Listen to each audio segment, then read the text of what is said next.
Hello welcome friends guys. आज के इस वीडियो में हम बात करने वाले हैं बीटेक के बाद प्लेसमेंट ना होने के 5 बड़े कारण। गाइस बीटेक यदि आप कर रहे हैं और आप first year second year third year में हैं तो गाइस ये वीडियो देखना आपके लिए क्या बहुत ज़्यादा इंपॉर्टेंट है। गाइस इस वीडियो में मैं आपको कुछ ऐसे कारण बताना चाहूँगा कि जिनके कारण स्टूडेंट्स का जो प्लेसमेंट है वो नहीं हो पाता है। तो गाइस इस वीडियो के एंड तक बने रहिए, हम आपको प्रॉपर जानकारी देंगे। गाइस सबसे पहला जो बड़ा कारण होता है वो होता है स्टूडेंट्स का बैक पेपर आना। गाइस कई बार क्या है, स्टूडेंट्स के बैक पेपर आते हैं और बैक पेपर आने के कारण उनके जो बैक्स हैं वो उनके लिए समस्या बन जाती है। गाइस सपोज करिए आपका किसी सब्जेक्ट में बैक आता है। अब गाइस यदि वो बैक आपकी रनिंग बैक होती है तो रनिंग बैक अगर वो बनी रहती है तो उसके कारण आप क्या प्लेसमेंट में नहीं बैठ पाते हैं। गाइस बहुत ही कम कंपनियां होती हैं जो आपको रनिंग बैक में अलाउ करती हैं और गाइस उसके कारण आपको प्लेसमेंट में बैठने का मौका ही नहीं मिलता है। तो ये सबसे बड़ा कारण था। गाइस सेकंड कारण आपका होता है परसेंटेज क्राइटेरिया। गाइस कुछ कंपनीज ऐसी होती हैं जो 70% क्राइटेरिया लगा देती हैं, कुछ कंपनी 65% का, कुछ कंपनी 60% का। गाइस यदि आप इस परसेंटेज क्राइटेरिया को पास नहीं कर पाते हो तो गाइस उस कारण की वजह से फिर आप क्या है प्लेसमेंट कंपनीज में ही नहीं बैठ पाते हो। तो गाइस यदि आपका परसेंटेज क्राइटेरिया फुलफिल नहीं होगा तो फिर आप कंपनीज में नहीं बैठ पाओगे। तो गाइस आपको क्या है अपने परसेंटेज पर फोकस करना होगा और गाइस यदि परसेंटेज फोकस नहीं किया तो गाइस कई कंपनीज में आप नहीं बैठ पाओगे। अब गाइस इसके बाद नेक्स्ट पॉइंट है पॉइंट नंबर 3, वो है आपका रिटन एग्जाम।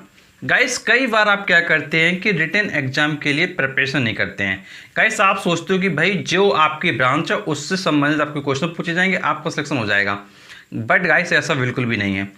आपका जो रिटन एग्जाम होता है उसमें आपके क्वांटिटेटिव एप्टीट्यूड, इंग्लिश, आपका रीजनिंग जो कॉम्पिटिटिव एग्जाम्स में आती है इनके भी क्वेश्चंस आपके आते हैं और उसके अलावा जो क्वेश्चन आते हैं वो फिर आपकी जो भी ब्रांच होती है उससे संबंधित आपके क्वेश्चन पूछे जाते हैं। और गाइस यदि आप सिर्फ ये सोच के बैठे कि भाई ब्रांच वाले क्वेश्चन पूछे जाएंगे और आपका रिटर्न निकल जाएगा तो गाइस ऐसा बिल्कुल भी नहीं है। गाइस ज़्यादातर जो कंपनियां आती हैं वो इसी तरीके से एग्जाम लेती हैं और रिटन एग्जाम का पैटर्न यही रहता है।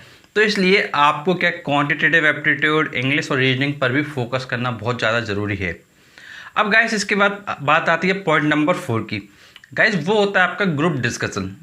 गाइस जब आप ग्रुप डिस्कशन में बैठते हैं तो गाइस क्या होता है कि जैसे मान लीजिए आप ग्रुप डिस्कशन में बैठे तो उस समय यदि आपकी प्रैक्टिस नहीं होगी तो फिर वहाँ पर आपके अच्छा परफॉर्म नहीं कर पाएंगे। गाइस सपोज करिए 10 स्टूडेंट्स बैठे हुए हैं, सपोज करिए। अब 10 स्टूडेंट्स में से ऑब्वियस सी बात है कि कंपनी उस बच्चे को लेगी जो परफेक्ट होगा। अब अगर आपके अंदर थोड़ी सी भी वीकनेस दिखाई दी, वीकनेस किसमें, आपके बोलने में या आपके सब्जेक्ट को एक्सप्रेस करने में, तो फिर क्या होगा, आपको रिजेक्ट कर दिया जाएगा। तो आपको देखिए ग्रुप डिस्कशन की प्रैक्टिस करनी होगी। अब गाइस ग्रुप डिस्कशन की प्रैक्टिस के लिए कई कोचिंग सेंटर्स होते हैं जहाँ पे ग्रुप डिस्कशन आपका कराया जाता है और बोलने का एक तरीका बताया जाता है। तो गाइस आपको क्या है प्रॉपर वे में वो क्लासेस वगैरह जरूर अटेंड करनी चाहिए। गाइस मैं आपको ये बताना चाहूँगा कि जैसे सपोज करिए ग्रुप डिस्कशन आपका हो रहा है। अब ग्रुप डिस्कशन में आपका जो कम्युनिकेशन स्किल है, आपकी जो बॉडी लैंग्वेज है, आप जैसे कोई चीज़ बता रहे हो तो आपके हैंड एक्सप्रेशन कैसे जा रहे हैं, आपका जो बॉडी मूवमेंट है वो कैसा हो रहा है, ये सब चीज़ें आपके असर करती हैं। गाइस सपोज करिए आप पहली बार ग्रुप डिस्कशन में गए। अब भाई आपको कोई आइडिया नहीं है तो आप पता चले हाथ ऐसे ला रहे हो, ऐसे ला रहे हो, कुछ भी कर रहे हो, नर्वस हो रहे हो, ऐसे बिल्कुल एकदम सीधे बैठे हुए हो एकदम। तो गाइस ये सब चीज़ें नहीं करना, बिल्कुल एक नॉर्मल पर्सन की तरह बैठना है, नॉर्मल तरीके से बात करना है। ये गाइस चीज़ें तब आती हैं जब आप थोड़ा पहले से प्रैक्टिस करके जाते हो। और यदि आप फर्स्ट टाइम पहुंच जाते हो तो फिर भाई दिक्कत होने वाली है और आप क्या रिजेक्ट होने वाले हो। तो गाइस इसलिए आप क्या प्रैक्टिस करके जाइए और ये सोच के जाइए कि आपके सामने जो भी टॉपिक ग्रुप डिस्कशन में दिया जाएगा उसके बारे में हमको बोलना है। तो गाइस कई टॉपिक्स अगर आप पहले से पढ़े होंगे, आपने पहले से समझे होंगे, तो गाइस उस समय आपके सामने अगर नया टॉपिक भी आएगा तो आप कुछ ना कुछ बोल ले जाओगे। अदरवाइज फिर क्या प्रॉब्लम होगी। और गाइस जब प्रॉब्लम होगी तो ऑब्वियस सी बात है फिर सिलेक्शन आपका क्या है हट जाएगा। तो इसलिए ये चीज़ आपको ज़रूर ध्यान रखनी होगी। अब गाइस जब ग्रुप डिस्कशन के बाद बात आती है पॉइंट नंबर 5 की, वो होता है आपका पीआई, जिसको आप कहते हो पर्सनल इंटरव्यू। अब गाइस पर्सनल इंटरव्यू देखिए क्या होता है। जैसे सपोज करिए आप पर्सनल इंटरव्यू में गए, अब आपसे क्या क्वेश्चन पूछा जाएगा। अब देखिए कई बार क्या होता है कि स्टूडेंट्स क्या करते हैं, इंग्लिश में पूरा जो इंट्रोडक्शन होता है रट्टा मार लेते हैं, और जब पर्सनल इंटरव्यू में जाते हैं तो उनसे पूछा जाता है tell me about yourself, फिर वो बिल्कुल रटा रटाया बयान क्या है दे देते हैं, तो उन्हें बिल्कुल रटा रटाया बोल डालते हैं। फिर उसके बाद उनसे नेक्स्ट क्वेश्चन पूछा जाता है, तो अगर उन्होंने रटा रटाया बोला होगा तो ऑब्वियस सी बात है कि सेकंड क्वेश्चन में आप थोड़ा क्या है नर्वस फील करोगे, थर्ड क्वेश्चन पूछा जाएगा उसमें कुछ आप मिस्टेक करोगे।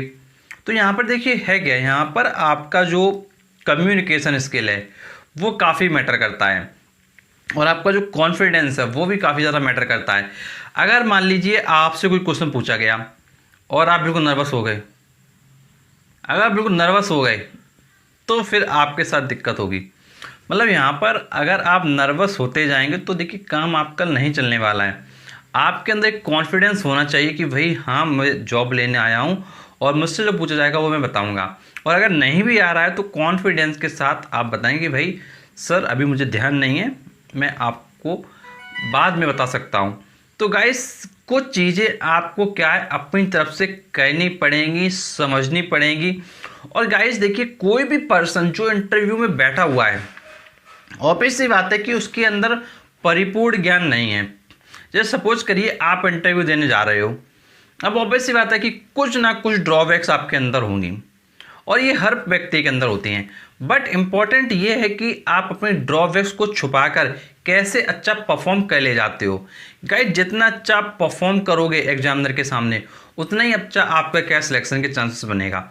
गाइस यदि आप सिर्फ ये सोचते हो कि भाई मैं कुछ ना बोलूं और सब कुछ हो जाए, तो ऐसा बिल्कुल भी होने वाला है।